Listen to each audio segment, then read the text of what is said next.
Hey, why do we get sick? I'm, of course, not asking for a scientific explanation. I want to know what the Bible says about this and whether the answer we find gives us reason to view Yahweh, the Bible's supposed author and its protagonist, antagonist, in a good light.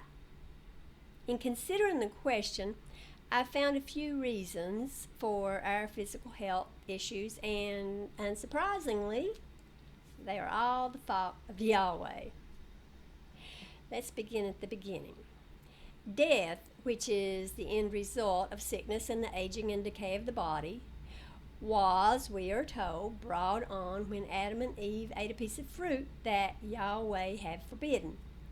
I think we can presume that they began the process of aging and therefore taking on the frailties of the human body the moment they ate of the forbidden fruit. And who was responsible for that? Yahweh, of course. He created the fruit with its properties to destroy humankind and placed it in the garden with the humans, knowing full well that they would eat it and generate a fallen world full of death and disease. Yahweh even sent a tempter down as an added measure to make sure they succumbed to the temptation to eat. Some people act like this was all caused by some flaw of their own making in this young innocent couple who didn't know good from evil. No, Yahweh planned for it to happen just as it did. He already had the solution in place from the foundation of the world. This is Yahweh's beautiful story of his amazing love for humanity, and he's extremely proud of it. He had to make us look like despicable creatures so he could appear magnanimous when he loved and saved us anyway. So that right there was the start of our problems with poor health and eventual death. But was that the end of Yahweh's interference? Did he just let nature take its course after that? No, he didn't. He continued to create physical problems for people when they displeased him. In the tale of Sodom and Gomorrah, Yahweh disintegrated or evaporated the body of Lot's wife, turning her into a pillar of salt, because she looked back at the city as she was fleeing. And we have to understand that Lot's wife had daughters and sons-in-law and possibly grandchildren in that city, and it was burning with fire and brimstone. I think I might have done more than look back. My friend Kay Louth mentioned something to me regarding this story that I found interesting. She compared the pillar of salt to tears of salt, provoking the image of this poor grieving mother's crying so hard that she simply melted away into her tears, leaving only salt once the water had evaporated. I like thinking about it that way. Yahweh brought leprosy upon Miriam, the sister of Moses, when she and their brother Aaron complained against Moses. For some reason, Aaron wasn't punished, and he didn't want Miriam to be punished and begged Moses to take it away. Moses then turned to Yahweh, who said that if Miriam's father had simply spit in her face, she would be shamed for 7 days. So Miriam was forced outside the camp for a week and cleansed. In Deuteronomy 8, 1-10, Yahweh punishes the Israelites to humble them and prove what was in their hearts.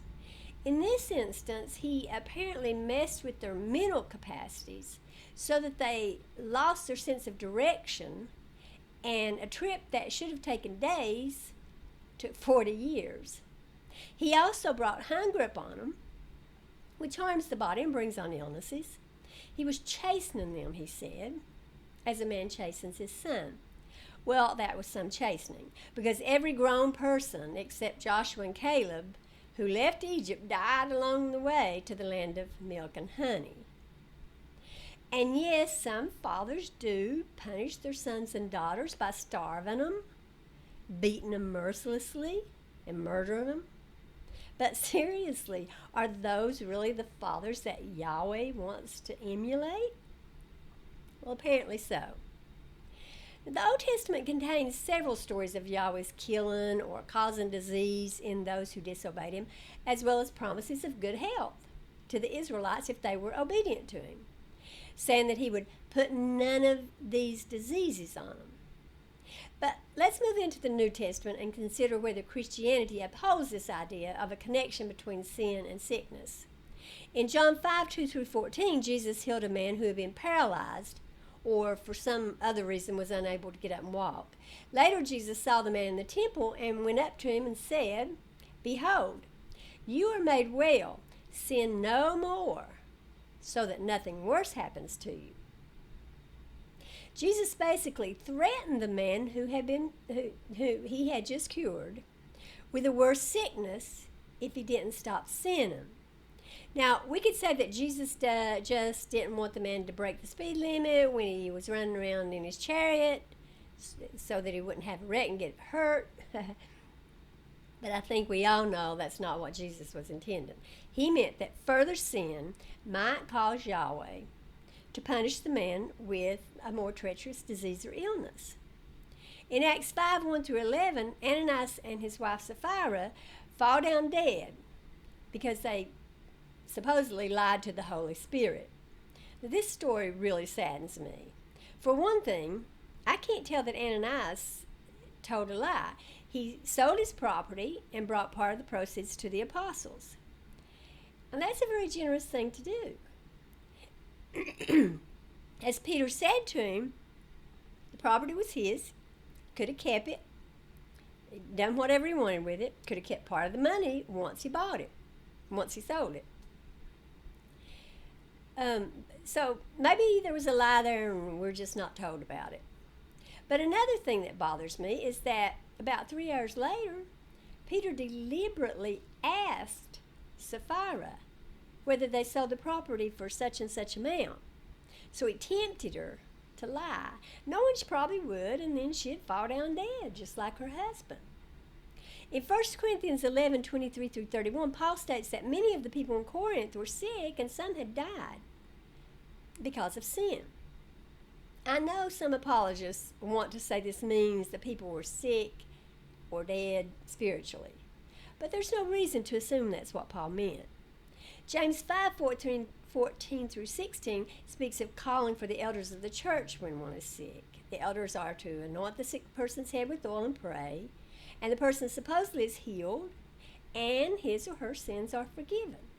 The passage goes on to talk about confessing faults and being healed, thus expressing this correlation between sin and sickness. So first, Yahweh causes us to be sick and to die because we, created in his image, displease him. As Christopher Hitchens said, we are created sick and commanded to be well. But we must remember that Yahweh made us incapable of pleasing him and thus being well. A second reason for sickness that the Bible speaks about is that Yahweh forms people ill in the womb or later makes them sick so he can exhibit his great capacity to heal them. In John 9:1-7, we read about a man who had been blind from birth. The disciples of Jesus asked who sinned to cause the blindness, the man or his parents. Apparently, these men thought the blind man might have sinned in the womb or perhaps in a previous life. Jesus said no sin had prompted this particular impairment, but the man had been born blind and lived his whole childhood blind so that the works of God should be made manifest in him. Apparently, Yahweh is incapable of finding a decent, harmless way of manifesting himself to humans. A third cause of sickness and various health issues is demon possession. This too is simply an opportunistic way for Yahweh to express his mind. Or perhaps sometimes it's also a punishment. Matthew 9:32-33 references a man who couldn't speak until a demon was cast out of him. Matthew 12:22 mentions a man who was both dumb and blind until a devil was removed. Matthew 17:14-18 relates the tale of a boy who was a lunatic, or as the ASV and WEB state, he was epileptic. The boy couldn't control himself and fell into the fire and the water until Jesus forced a demon out of him. And of course, we all know the story in Mark 5:1-15 of the possessed man who was called Legion. Well, his spirits inside him were called Legion because there were so many of them. The man was so strong that nobody could bind him, and he cut himself with stones and ran around naked. This legion of demons didn't want to be sent into the abyss and asked Jesus to allow him to go into 2,000 pigs that were being tended in the area. Now, this is important. Demons can't go wherever they want. They had to have permission to enter the pigs. And we know from the book of Job that Satan can't even tempt a person without the approval of Yahweh. Jesus answered the prayer of the demons and sent them into the pigs, which ran violently into the sea and were drowned.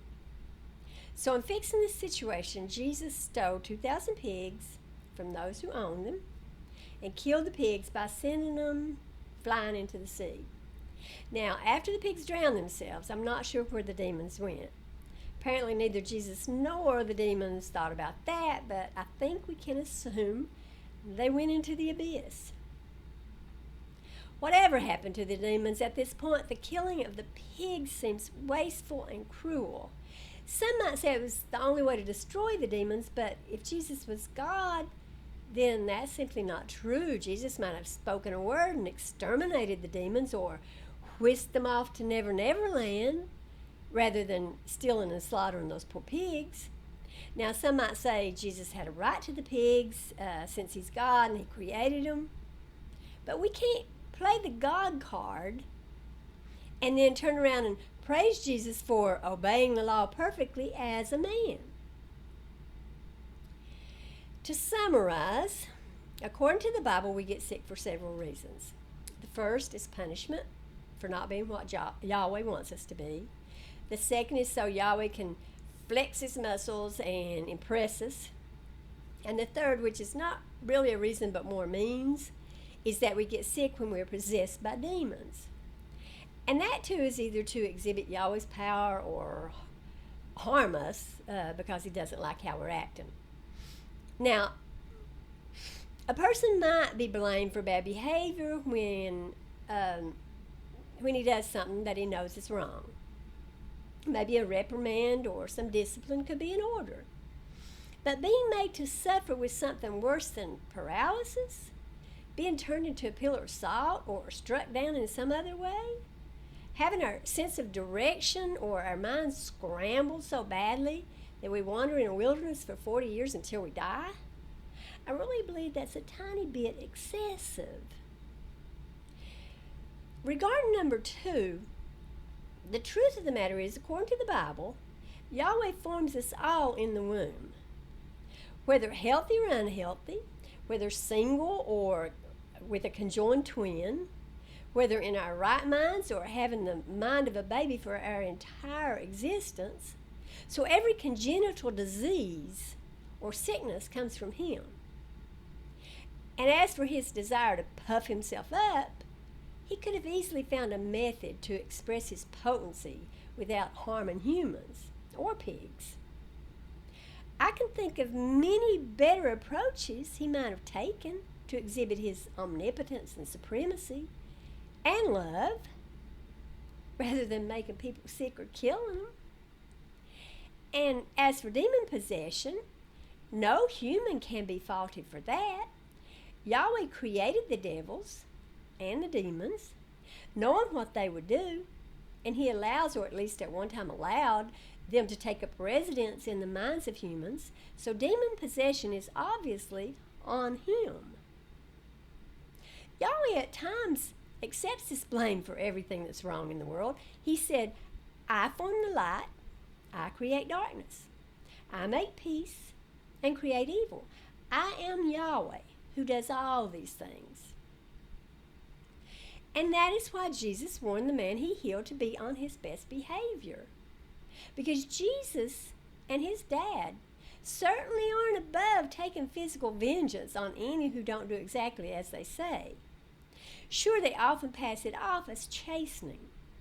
But as Job said, Yahweh destroys the blameless and the wicked. He has never punished only evil people. Even in the beginning, Adam and Eve weren't the only ones to die. All humans, along with dogs and cats and cute little bunnies, began to experience death. And the story of Noah and the great flood, sure, the pictures we see are of hateful-looking men and women. But pregnant mothers died. Babies in the womb died. Newborn babies just starting out choked to death. Oh, I know. Those little babies went straight to heaven to be with their loving Father. Funny how that line of thinking never works today regarding abortion. But oh, when Yahweh has babies murdered, those precious little things are so blessed. The truth is, if the Bible is true, those who have and perform abortions save more souls than Christians do. When my children were young, they liked to blame others when they got in trouble. A lot of adults do that too, so it's no bad reflection on my kids. The culpability might first be on a mischievous pet or a weak window and then progress to a sibling and even the marriage of their dad and me, because that's why they were born. But inevitably, it went to Adam and Eve and, in the end, landed at the feet of Yahweh. And with regard to our illnesses, according to the Bible, that is indeed where the fault lies. Yahweh makes us sick. I have to say before I hush that I don't believe these stories in the Bible. I think we are biological beings and simply get sick for scientific reasons. I just wanted to point out that this mythical creature Yahweh, who claims that his thoughts and his ways are above ours, is really a vengeful, self-centered little God. In the tale of the wandering in the wilderness, he whines, "How long shall I bear with this evil congregation, which murmur against me? I have heard the murmurings of the children of Israel, which murmur against me." Yahweh murmurs more than any other character in the Bible. He is never satisfied and makes it clear that he never will be, because we are pawns scum to him. We make him sick to his stomach. But, according to the Bible, Yahweh is the one who makes us sick. Thanks for watching.